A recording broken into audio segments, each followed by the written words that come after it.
2020 मध्ये जगभरात थैमान घातलेल्या कोरोना महामारीनंतर चीन आणखी एका धोकादायक व्हायरसच्या विळख्यात सापडलाय. चीनमध्ये ह्युमन मेटाप्युमो व्हायरसमुळे हाहाकार उडालाय. या व्हायरसमुळे नागरिकांमध्ये भीतीचं वातावरण निर्माण झालंय. अशातच चीनमधील हा व्हायरस आता भारतातही पोहोचलाय. या व्हायरसचा पहिला रुग्ण बेंगळुरूमध्ये आढळलाय. 8 महिन्याच्या मुलीला या व्हायरसचा संसर्ग झाल्याचं समोर आलंय. आरोग्य विभागाच्या म्हणण्यानुसार एका खासगी रुग्णालयाने केलेल्या चाचणीत या चिमुकलीला ह्युमन मेटाप्युमोची लागण झाल्याचं दिसून आलं. मात्र सरकारद्वारे अद्याप कोणतीही चाचणी करण्यात आलेली नाहीये.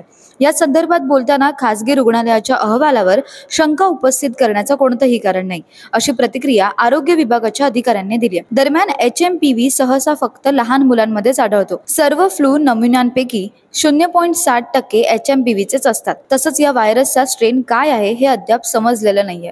अशा परिस्थितीत आरोग्य तज्ज्ञांनी या व्हायरसचा प्रसार रोखण्यासाठी दक्षता आणि सार्वजनिक आरोग्य मार्गदर्शक तत्वांचे पालन करण्याचं आवाहन केले. तसंच लोकांना हात धुणे आणि मास्क वापरण्याचा आणि इतर खबरदारी घेण्याचा सल्ला देखील दिला. बंगळुरूमध्ये रुग्ण आढळण्याच्या पूर्वी डॉक्टर अविनाश भोंडवे यांनी व्हिडिओ मार्फत नागरिकांनी खबरदारी घेण्याचे आवाहन केले. मात्र या विषाणूचा ताण काय आहे हे अद्यापही समजलेलं नाहीये. निर्मिती झाली आणि संपूर्ण जगभर तो पसरून सर्व जगामध्ये महामारी पसरली. लाखो लोक त्याच्यामध्ये मृत्युमुखी पडले, कोट्यावधी लोक त्याच्यामध्ये बाधित झाले. त्याचप्रमाणे 2025च्या सुरुवातीलाही चीनमधूनच HMPV म्हणजे ह्युमन मेटाप्युमो व्हायरस नावाचा एक विषाणू तिथं साथ पसरलेली आहे. परंतु हा विषाणू फारसा नवीन नाही. या विषाणूची साथ काही वर्षांपूर्वी किंवा काही काळापूर्वी अमेरिका, कॅनडा आणि अन्य देशातही आली होती. हा विषाणू कोविड सारखाच जरी असला तरी कोविडच्या गटातला नाही. त्याचं लोकांना जो काही त्रास होतो किंवा त्याची जो व्हिर्युलन्स आहे हा कोविडपेक्षा कमी आहे. त्याच्यामध्ये मृत्यूदरही खूप कमी आहे. कोरोनाचा जो विषाणूचा ग्रुप होता किंवा गट होता त्यापेक्षा हा वेगळा आहे.